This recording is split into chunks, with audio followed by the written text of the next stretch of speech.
Hi, welcome. Lisa Jane here, your podcast host from Yummy Mummy Podcast with Lisa Jane. Welcome, my cat who's just behind me. Those that are listening, Charlie, my Cornish Rex, loves to join in on my shows, and Coco's right behind me as well. Little Miss is relaxing out on the couch, and I've given her some time so she can go through her social media, which she's got these amazing YouTubers that she likes to watch, which creates a lot of different kind of artwork. So this week, I wanted to bring someone on that is going to help us to rise above the challenges that we're going through.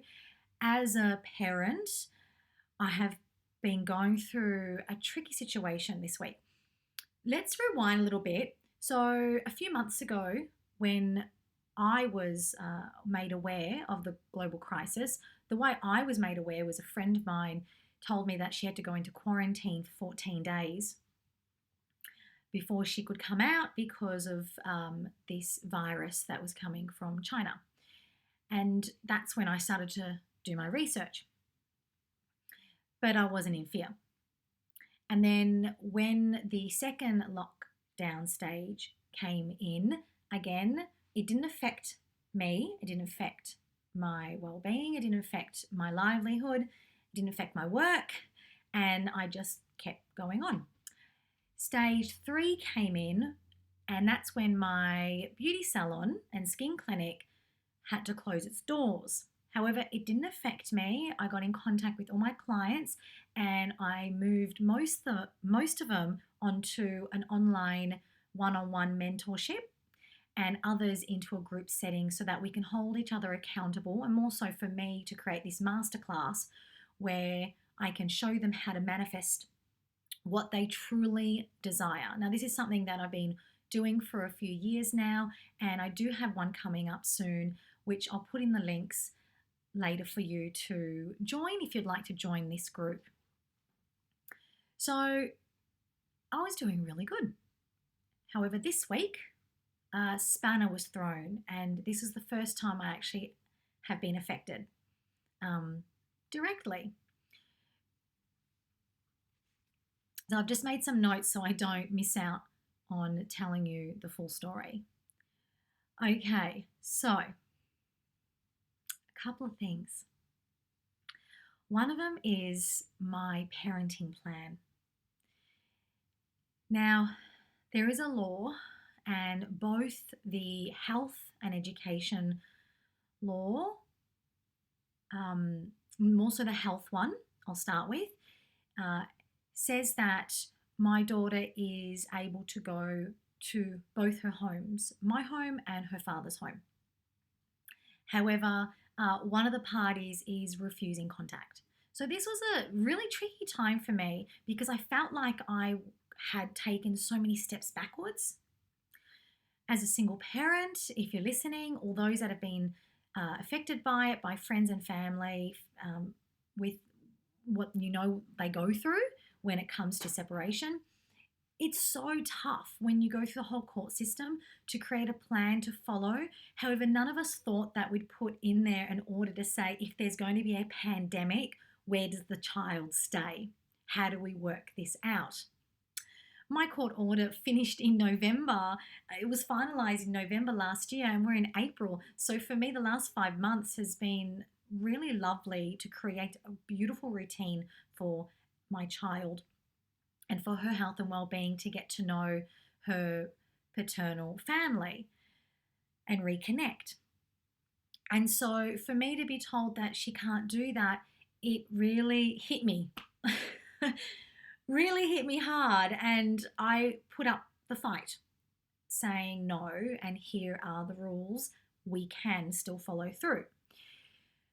So that was one of the areas. The other area was the idea of school, going back to school next week. I'm in Victoria, Melbourne of Australia, and I was contacted to be told what we're going to be doing next week. And it was really tricky again to know, how am I going to do everything that I normally do with my child at home. Now, the last 2 weeks I have been experimenting. because normally school holidays, I don't work. I've been doing it for a long time. I designed my work lifestyle so that on school holidays I could shut up my beauty salon, and with my mentoring and the master classes that I run, the groups, during those 2 weeks, we all go on holiday. And even during our summer holidays, which here I have 8 weeks, what I do is I work only in the times when my daughter is with her father. So the last 2 weeks, I gave it a go and set up activity books. Now, I used to be a tutor when I was 19. That was my first ever business I ran. It was a tutoring agency. So I still had a lot of books, and I gave her her books, set them all up, and I created a timer for her to know when it was morning tea and lunch so that I can continue running my online work, run my master group classes, and continue content writing and researching in my own little bubble, because it was very difficult at times in those 2 weeks when she'd come up to me asking questions where I was really in the zone. So to find out that, okay, for the next however long we've been told for term 2, which is like 10 to 12 weeks, Monday to Friday, 9 to 3, she's going to be sharing this bubble with me. And so that again, into my heart again, like, my freedom. What are we going to do? Okay, so what are we going to do? These are the 2 areas that, for me, I didn't realize at the time until later on when I was speaking to a good friend of mine, Anita Bentata, who's a psychotherapist. She's also an author of the book The Wolf in a Suit and an Online Educator. She got me to understand that I was blocking myself. Now, I already know about belief systems just at the time because I was in a state of fear, or a state of the unknown, not knowing what was going to happen. I totally forgot about all my personal development, and also forgot that I'm also a teacher and I help people in these situations. I'm human. We're human. This is what happens. So to ground myself and bring myself back to understanding what was happening, I needed to break my belief system. I needed to break the rules that I had put onto myself and onto others, because those days, especially say with the parenting orders, I kept throwing back saying, you have to follow this. These are the rules. This is the law. But what I was actually doing was I was just focusing on my belief systems and not understanding that I had created a rule system of my own. And so today, when I bring Anita on, I would love to speak with her about breaking these rules we place on ourselves. So I really hope you enjoy this one. Give me a thumbs up wherever you are, whichever platform you're on. Please press the subscribe button and the notification bell to stay in the loop of all things that I talk about, as this show that I create is all about bringing out our best selves so we can rise above the challenges that are placed. We place these challenges on ourselves, and how we can look within for the answers rather than looking outside. Enjoy.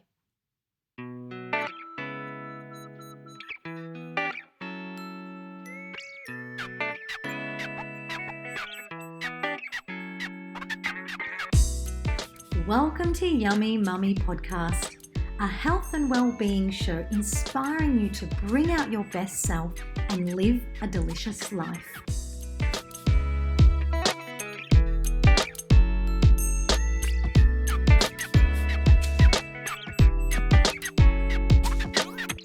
Hello, Anita. Thank you for joining us today. I appreciate you being here. It's great to have this opportunity to speak with you, Lisa. So thank you. You're welcome. So Anita Bentata, a psychotherapist, author of The Wolf in a Suit and an online educator, is here today. And we're going to talk about breaking the rules without breaking the law. So to start with this, Anita, can you please explain to me the difference between a psychologist and a psychotherapist? Sure. So, my understanding is that a psychologist works with the conscious brain to help you to get to better beliefs and better behaviors.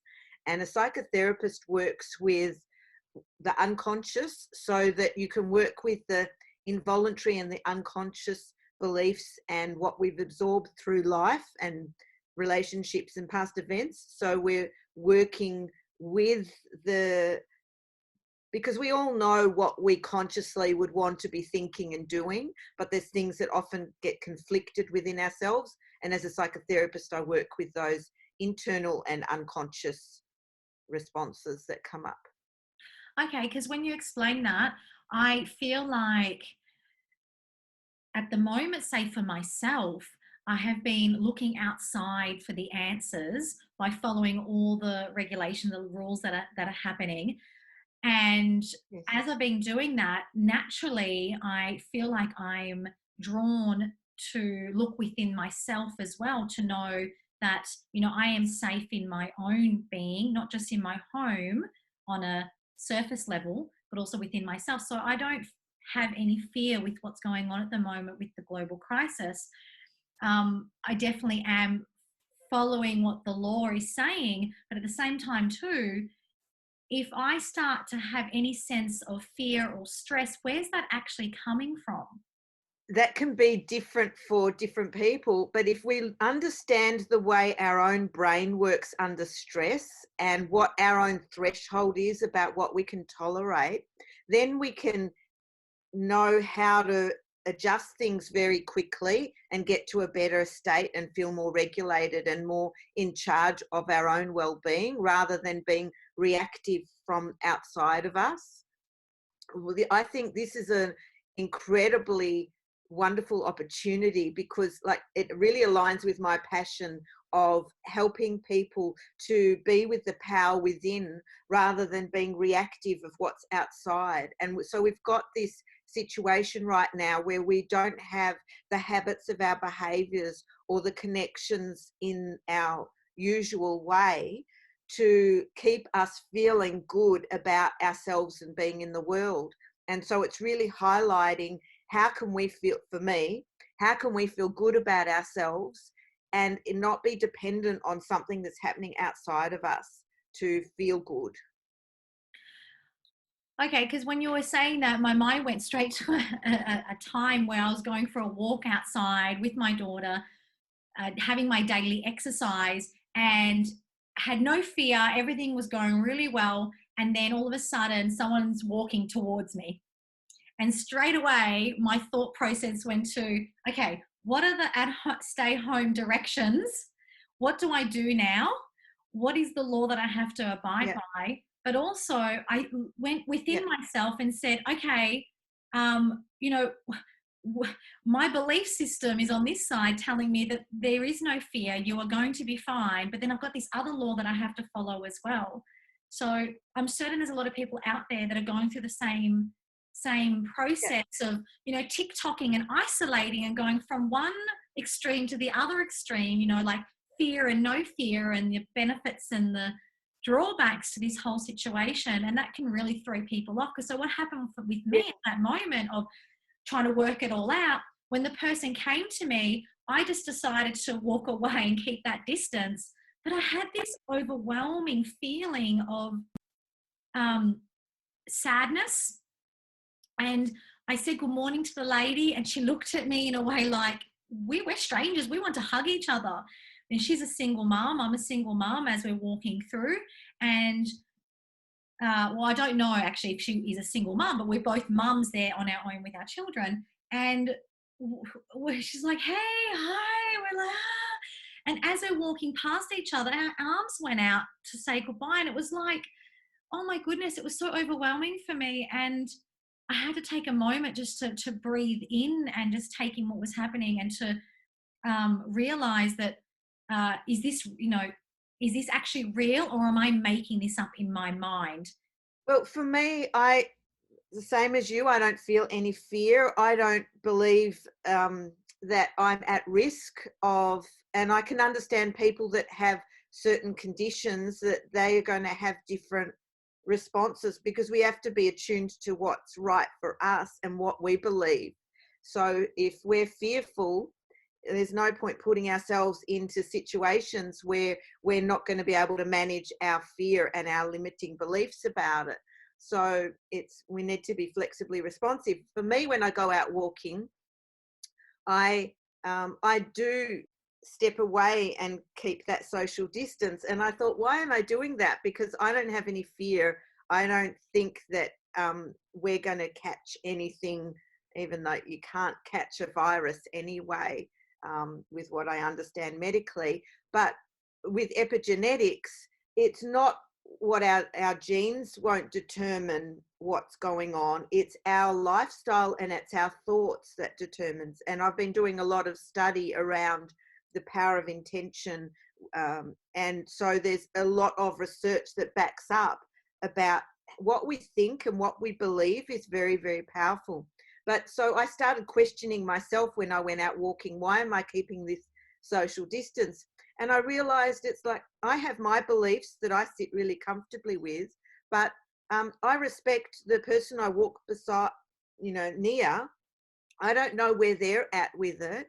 And so I don't want to impose mine on someone else. So I'm doing it the way I understand is I'm doing it out of respect for the other person, because I don't know where they're at.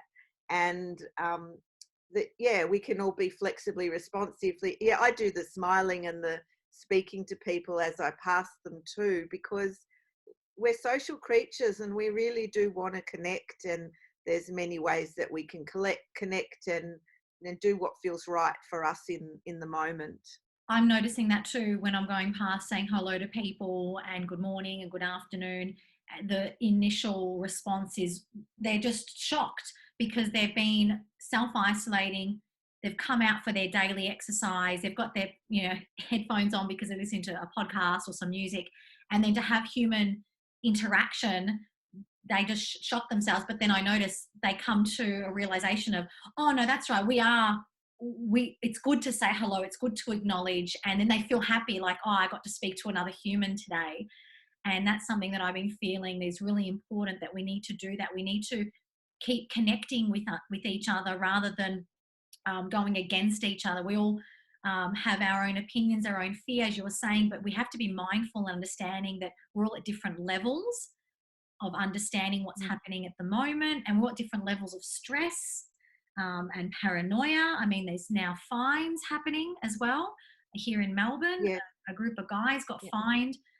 So, that's now very alarming for a lot of people. But if you have a look, for me, I've been studying the actual law, the guides. I call it the terms and conditions, but it's called stay-at-home directions.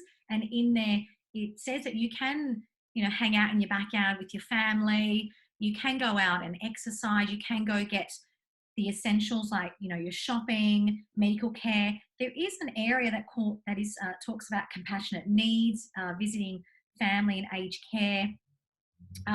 But then, I'd like to maybe touch on the compassionate needs that we need to supply for our own well-being and health. So can you touch on that, how we can help others to understand that we need to care for ourselves in this? Well, I don't think we need to help others understand. I think we can use that condition around compassionate needs, that if the rule allows for us to go for compassionate needs, to be there for someone else that has a vulnerability in some kind of way, then I think we can apply, compassionate needs. If I've got a vulnerability in me, what do I need right now? And find a way to fulfill that. For me, I wanted to also come back to what you were just saying, to do with when we pass people and the looks on people. For me, we might project our interpretation about where they're at and what's going on.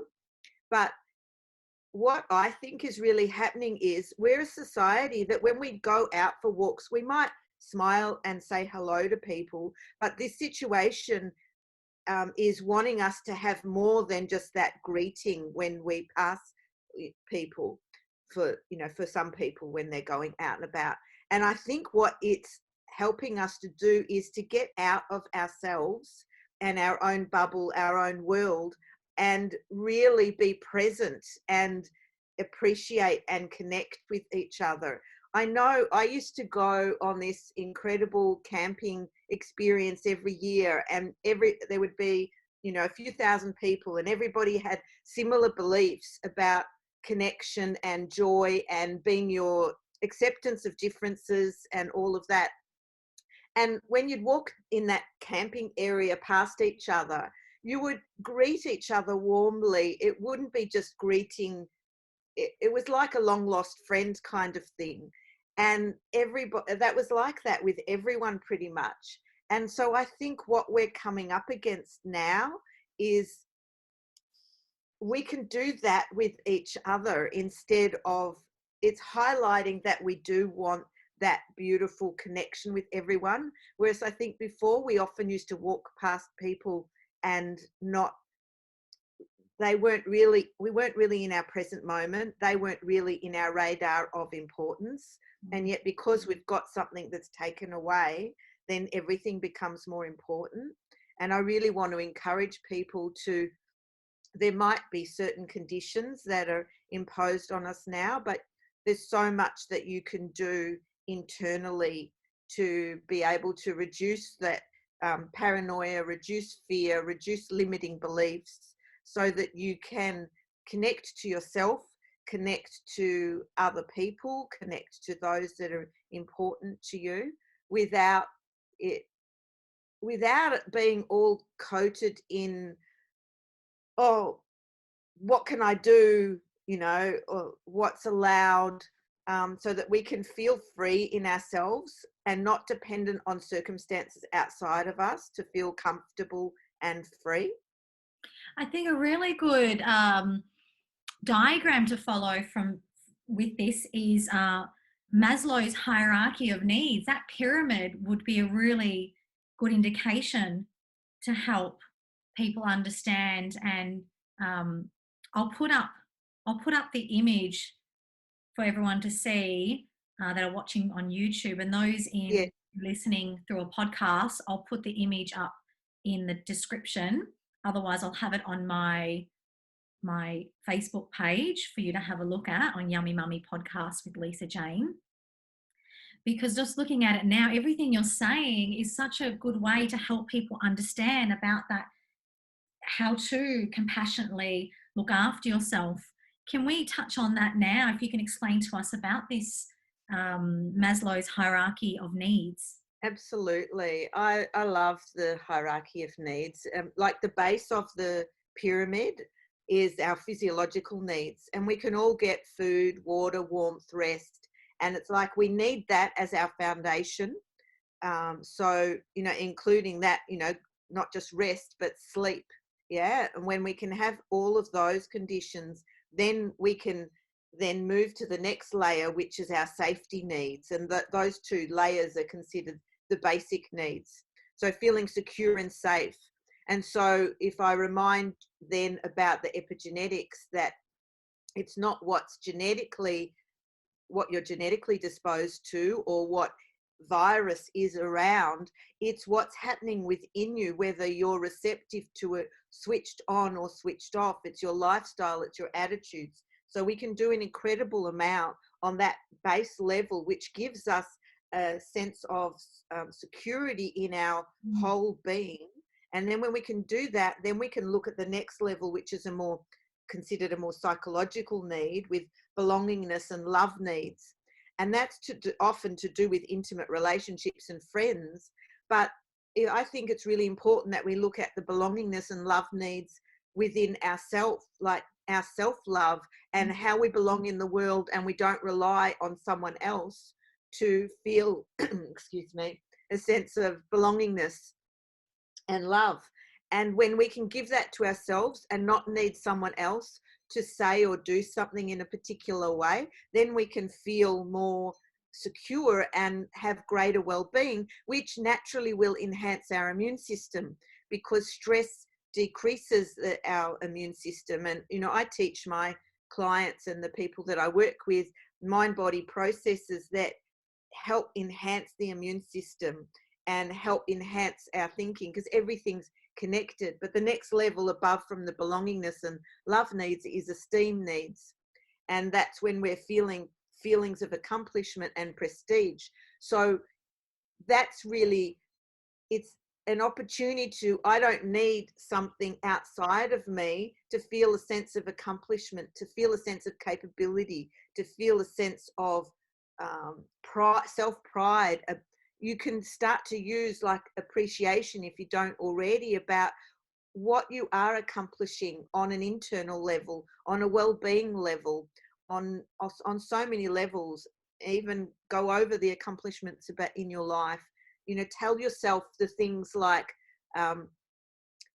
things are constantly changing. This is an experience that is an opportunity. Every experience has an opportunity within it. What can I accomplish in this time? And it's not necessarily about a doing accomplish, because people have been in a habit of doing and success through achievements through so much. So an accomplishment might be being able to sit with yourself and feel and enjoy your own company, or sit and be and not have to do something to feel good, not have to need something to happen for you to feel joy running through your system.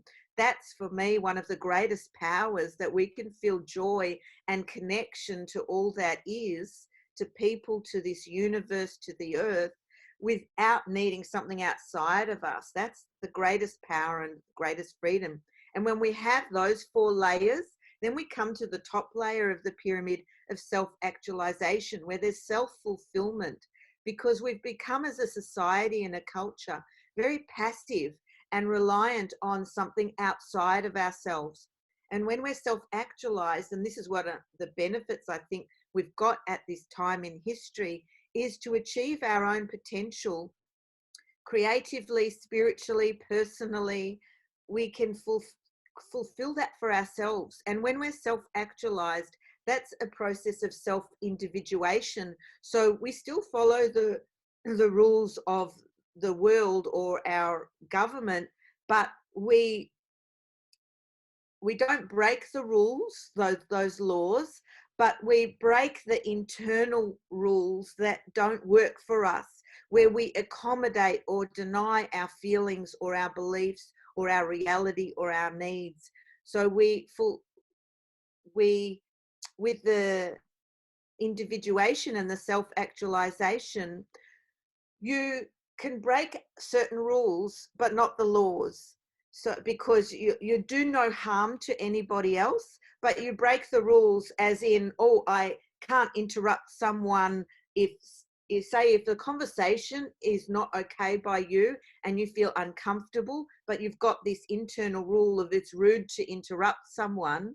Well, then when you're self-individualized or self-actualized, then you can break that rule, because it's just a social rule that suits the group kind of thing, but isn't necessarily serving the connection or your own health and well-being. So you might interrupt and go, this doesn't work for me to have this conversation, and say, do you want to talk about this? Or so you'll break internal rules to honor you.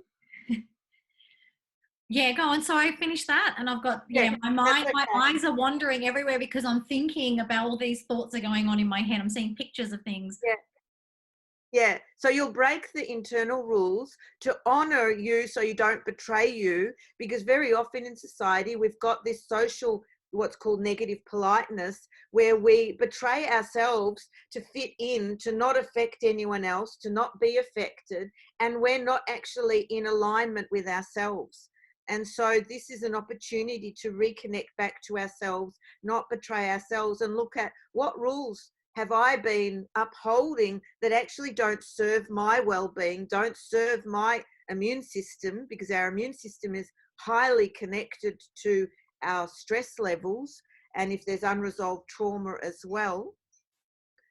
So to be able to take our power back and go, well, okay, if the rules say I should visit someone because it's this day in the year kind of thing, in, you know, typical circumstances, and you go do that because that's what you do, that then break that rule if it's not serving you. Honor yourself, don't betray yourself, and look at how you can do that in these circumstances for you now, to keep following the good feeling within you. Because if we all do that, if we all have responsibility for how we're feeling, and we take action to take care of that and stand by ourselves, instead of I need you to behave in a particular way for me to feel good. If we all do that for ourselves, then we're going to have much more ease and flow and self-respect, and it's going to be easier to connect, I believe, with each other. I find I'm more comfortable with people when everybody can be direct and say, this is what I need right now, and I'm not waiting for you to give it to me. I'm saying this is what I'm going to do because this is what I need, or this is what I need to focus on. It makes relationships much simpler and clearer. Because at the moment, we really need to come together as a community, as a society. People need to help each other. I know you said before, you know, we need to be compassionate for our own needs and look after ourselves. However, at the same time too, everything that you're explaining got me thinking about the Melbourne blokes that were fined the other day for playing cricket in an alleyway. You know, 5 guys. I'm not aware if they all live together, but they were all keeping their social distancing. However, the law does say that it's no more than 2 people walking, doing exercise together. So there was more than 2. Okay, so I'm actually annoyed because the person, the whistleblower that contacted the police, I'm now of an understanding from what you're saying is that person themselves had their own rule in their own mind, that they didn't stop and think, how am I going to break this? How am I going to feel safe following this pyramid, talking about safety and security? Because this particular person would have had food and water and warmth and rest. They're in their home. That the next level of safety needs, and they feel insecure. They don't feel safe because there are people outside breaking the law. So what they do is they have an option. Do they sit with it and work out their own rule system, their belief system, or a few rules, actually, a few directions to go, but they decide to pick up that phone? I mean, for me, I know me, when I feel like someone is breaking a rule or going against the law, I do stop and think, okay, is this affecting me? Is this harming me? Is this causing me personally a problem? Is this affecting my home, my dog, my cat, my child, my house? Is this affecting my business? If the answer is no, no, no, no, no, I just stop and go, okay, I'm not in any harm, let it be. However, if it's saying, oh no, it's affecting me because it's spreading something and it's going to cause more problems and we're not going to flatten the curve, I would then go out and say, hey, guys, do you realize that you're breaking a law, and I want to protect you and I want you to be careful, and I'm going to send you a link of what I have, and then you make up your mind. Then I feel like I've done right as a human being, giving them that option. And if something happens, yes, if the police turn up and find them, then I know for my own self that I've done the right thing for me and my child and my cat and my dog and my home. But these people didn't go through that thinking process. They just straight went to, let's, blow the whistle. I mean, what I see there is division. I see people not coming together as a community and people actually separating us.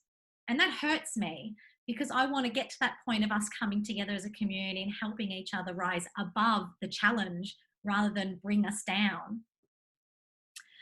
Yes. When we have fear and we don't have access to our natural instinctual response, it creates an anxiety in our system, and anxiety is an inhibitor. And so what sits with the anxiety is emotional pain, aversive fear that shuts us down, and a whole range of other things, but they're all inhibitors, and they're connected to unbearable feelings and unthinkable thoughts. And we don't want to stay with that, because that just feels too uncomfortable to bear. So what happens is, when we can't access that natural instinctual response on how to take care of us in the moment, and we've gone into that anxiety, what happens is we move into defensive beliefs and behaviors where there's a lot of paranoia and needing to control someone else for us to feel better, because we don't have access to that natural instinctual response to feel better ourselves. And so there's, for me, even though we're all in a different reality about our beliefs and our level of tolerance about what we do, what we feel, and how we take care of ourselves.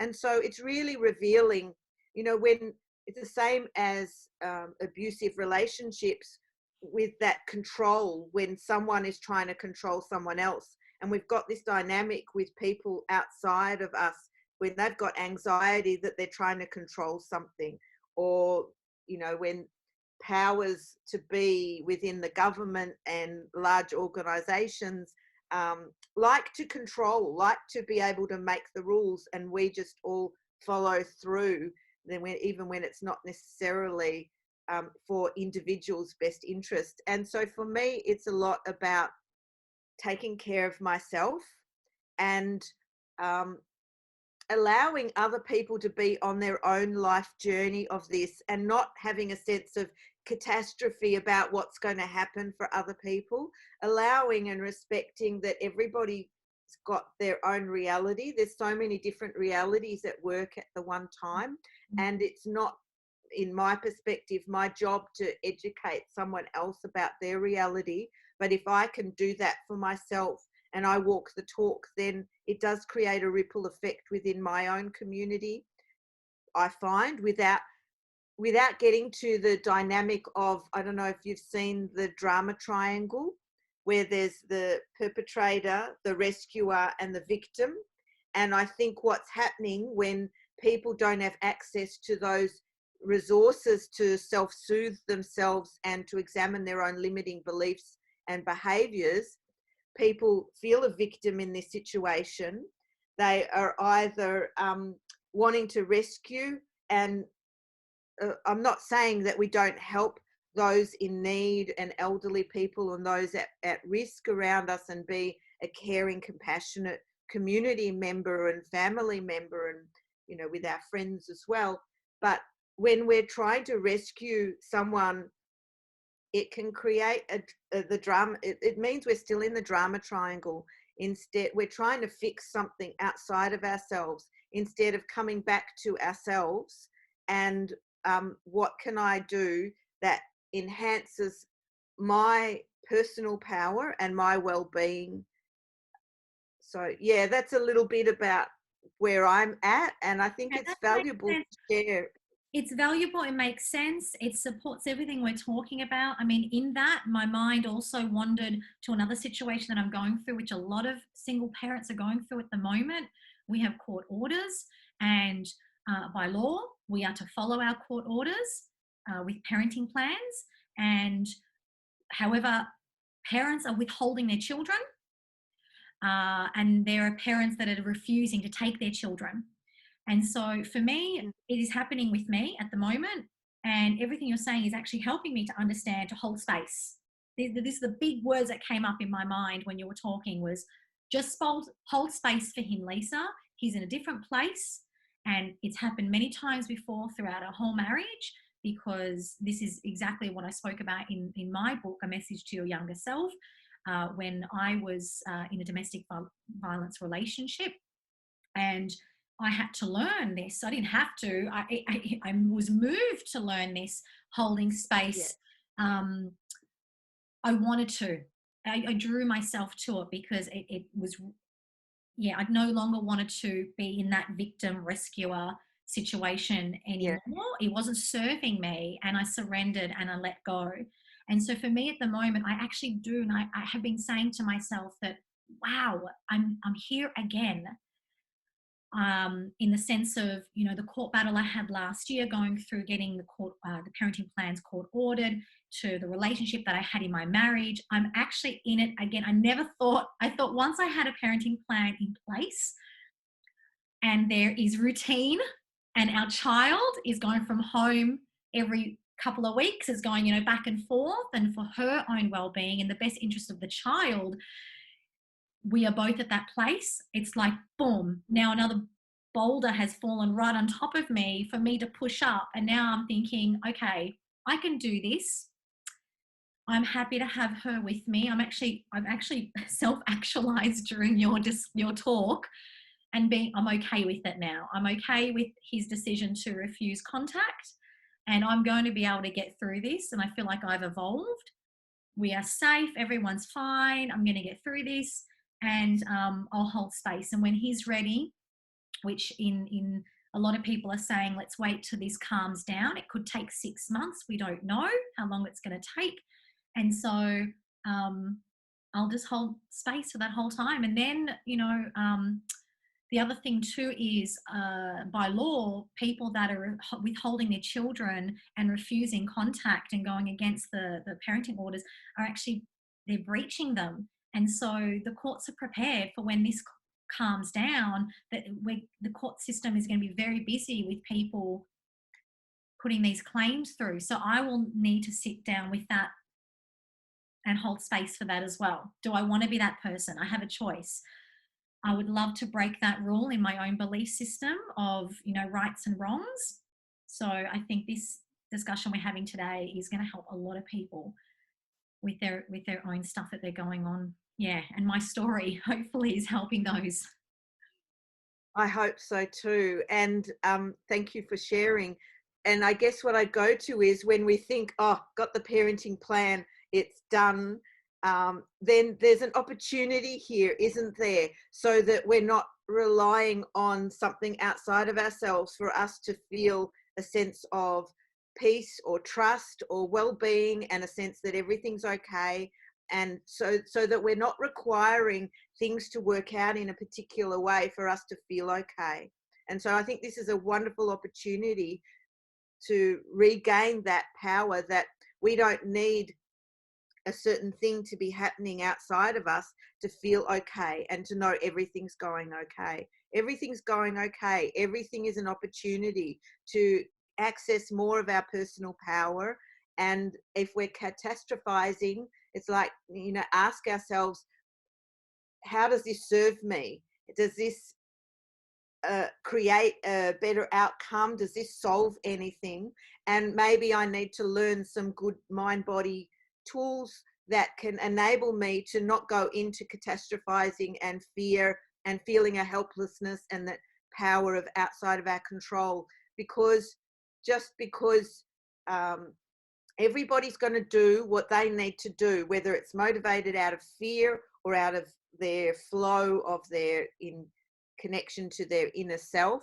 And that's their journey. And the more that we can just allow everybody to, okay, that's your journey. What do I want in my journey? And not worry about the repercussions on a more social aspect of afterwards, because then we're contributing to this picture of damage control kind of thing. And just really believe in our potential, which we're showing through this period in history. People are becoming so creative and so inspiring and so kind, like, the people that draw the rainbow pictures and everything out on their footpath. And so when you go for a walk, and people are writing positive messages to each other and sharing beautiful clips, it's like, come back to yourself. And what do I want to create for myself in this present moment? Because there's only this present moment. That's all there is. And the more that we can focus on what am I feeling, what can I do to create in this present moment well-being, and not go into anticipatory anxiety about the future. If you can keep taking care of yourself in the moment, then you're going to be fine no matter what happens around you. Yeah, I think though, there are going to be the masses out there that are following these guidelines. I call them terms and conditions to the stay home directions. And a lot of people don't have access to it. I mean, I got sent to it. A lawyer friend of mine sent me it, and I'll read them out later after our discussion for those to understand what is the law. because people that are outside, I feel like for me, that's where I've come from. I've come from the dark ages, and now I'm shining light into the, light years, because where I've come from, I'm not talking about like where my heritage has come from, the way I was raised. It was very much, all about the external self. It was never about look within. Like my child now is learning how to look within before we look outside and fear with what's going on outside. Look Yeah. within and work with your fears that are going on inside of you, and break those rules, those limiting beliefs.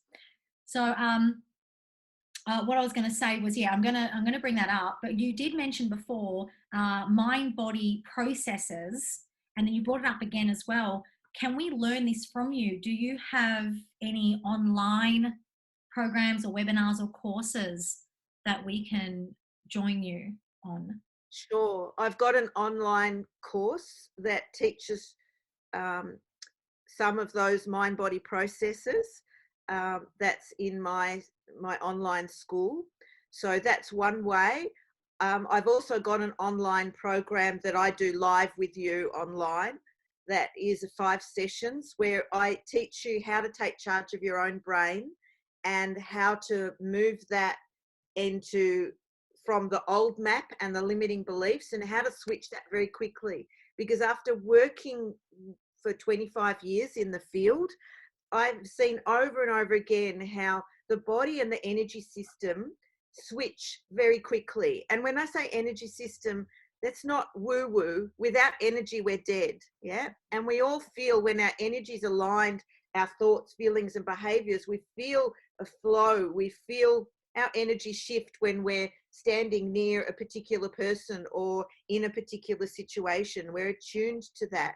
And we haven't been taught in our current society mindset about how to know how to take charge of our own brain, our body, our energy system. That shifts really, really quickly. The most of the 5 sessions is helping people to realize, and they get that through their own body-based experience and their own mental and feeling-based experience, because the conscious mind goes to what it's done most frequently and most recently, and what's worked, in that it's got us through to this moment. And that creates strong neural pathways. And so the brain just automatically goes into the habit of those neural pathways. And that's why people get stuck for so long, because they don't know how to get out of that conscious. They mislabel things and keep looping back into the old way of perceiving or the old way of responding, and they don't have those mind-body tools that enable you to recognize the old map and build a bridge from the old map to the new map. And we do immersed practice about how to really optimize and the conscious self, so that you can create a new map, because we just keep flipping because of the way the conscious mind is. But when you can access more of your whole mind body system, then you can stay in this new map, and you don't have to do lots of work about the old stuff. It can shift really quickly by just continuing to repeat those ways of understanding how to stay in and build those new neural pathways, and it feels better. So I'm very passionate about, that's my Freedom Fast Track program, and I'm really passionate because I think we were taught as kids how to cross the road, how to do up shoelaces, and we weren't taught how to take charge of our own brain and our own body, so that we can feel good irrespective of what's going on around us. So thank you for yes. offering those teachings for us to know how to work our brain and our body. I'm going to put the links up in the description so everyone can jump on and have a look at these courses and programs Anita is offering. Thank you. And your book also My is pleasure. available. Thank you. That's okay. So you've got your book, The Wolf in a Suit. Could you just explain a little bit about this book that you've written? Yeah, lovely. Is that it's you? not me. Yes, that's me. It organically came up in a psychotherapy session with a client one day, where it wasn't my conscious mind. See, when we know how to stay aligned and listen to our instinct and our intuition and our energy system, then it's like we can become receptive to knowledge that our conscious mind doesn't have. And so I started telling this woman this story of Little Red Riding Hood, but a new version of it, where we get taught as females when we're young to be kind, compassionate, understanding, fair, all of those things. And we get taught to be emotional caretakers for others and take on responsibilities that are bigger than ours, like Little Red Riding Hood going through the woods to look after her grandmother. And we don't get taught how to negotiate when there's wolves in the world. And so we go and when we meet a wolf, we think, well, I'll be kind, fair, understanding, compassionate, and he'll do the right thing, won't he? But we don't get taught that wolves do things differently. And so we're not taught how to be in our own personal power. And so I tell in part one my story of escaping domestic violence and the links to childhood and the links to how to get back in and go beyond what my past has been. But 2/3 of the book is me speaking as a psychotherapist, where I share 11 fairy tales, one being the Little Red Riding Hood one, but I reinterpret all of these fairy tales and myths and share information about how we are in our families, how we are in our own stress response, how we are in our culture and in our relationships. Because I just got frustrated because despite all of the knowledge that we have, all of the awareness that we have, people are still not knowing how to make those steps and change in their own personal power, in their own relationships. And so, yeah, I wrote this book because to me, this is like a handbook for any woman to be able to get more clarity about their own relationships and their own personal power.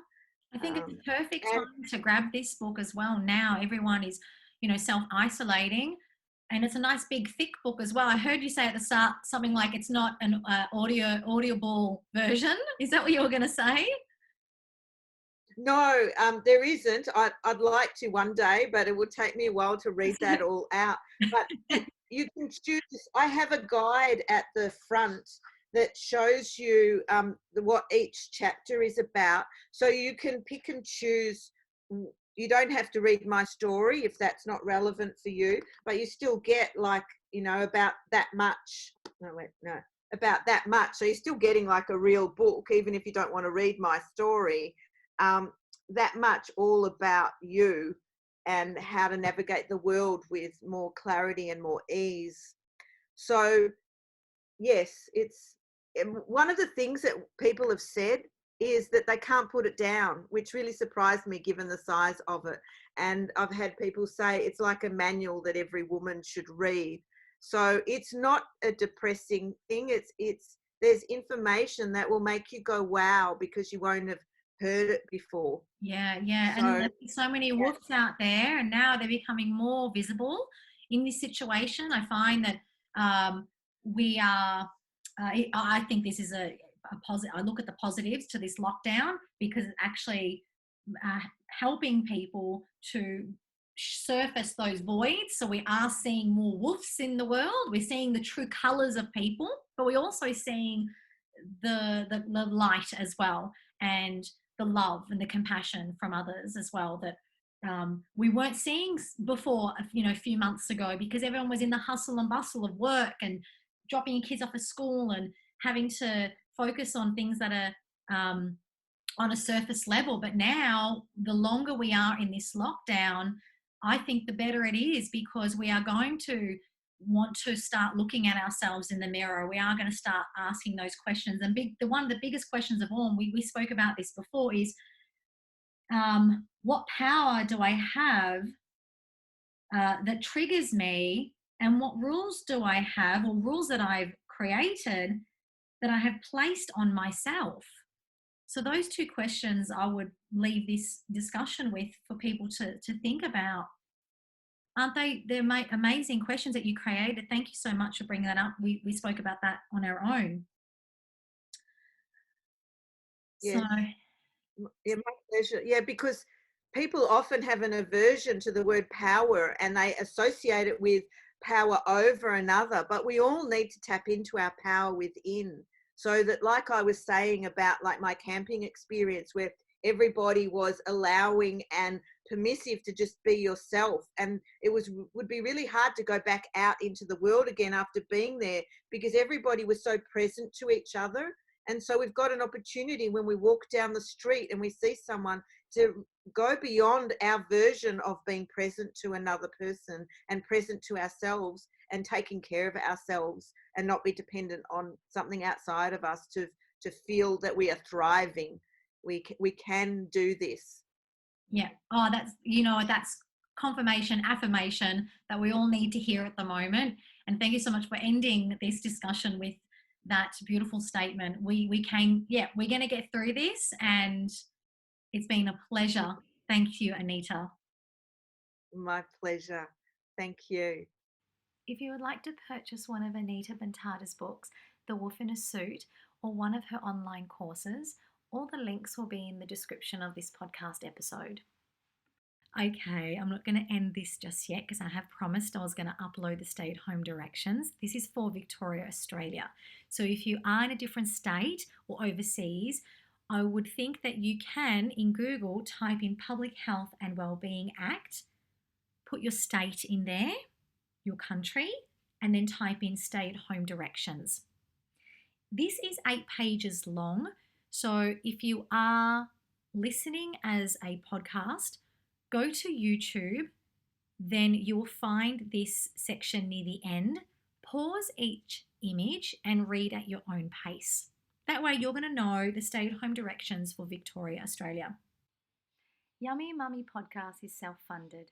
If you feel what I do is important and you would like to see more, please consider making a donation. paypal.me/Lisa Jane Hussey.